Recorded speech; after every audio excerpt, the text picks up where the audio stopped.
காளான் சில்லி. வாங்க முதல்ல செய்யணும். காளானை நீட்டாக கழுவி நறுக்கிக்கோ.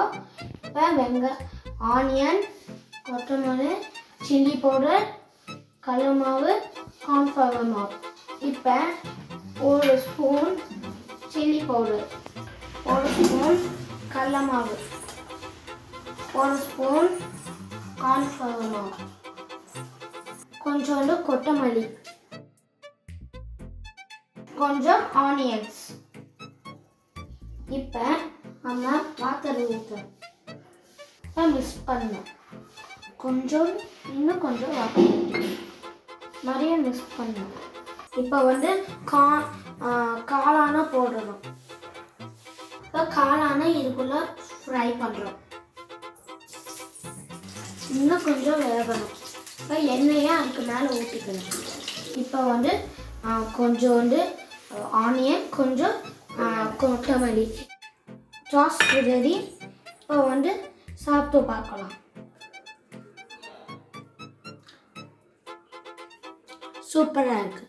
ஹாய் ஃப்ரெண்ட்ஸ், நான் தான் உங்களோட அன்சிகா. நான் தான் உங்களோட ஆஷ்டன். இன்னைக்கு நம்ம ரொம்ப ஹெல்த்தியான லட்டு எப்படி செய்யணும்னு பார்க்கலாம். ஃபர்ஸ்ட் அதுக்கு தேவையானதெல்லாம் எடுத்துக்கலாம்.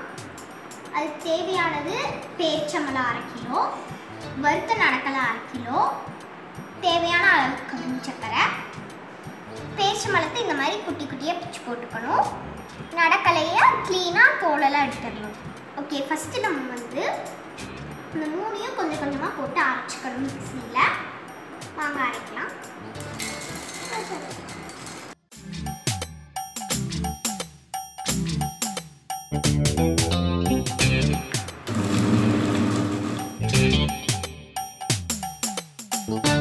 தண்ணியெல்லாம் ஊற்ற வேண்டாம்.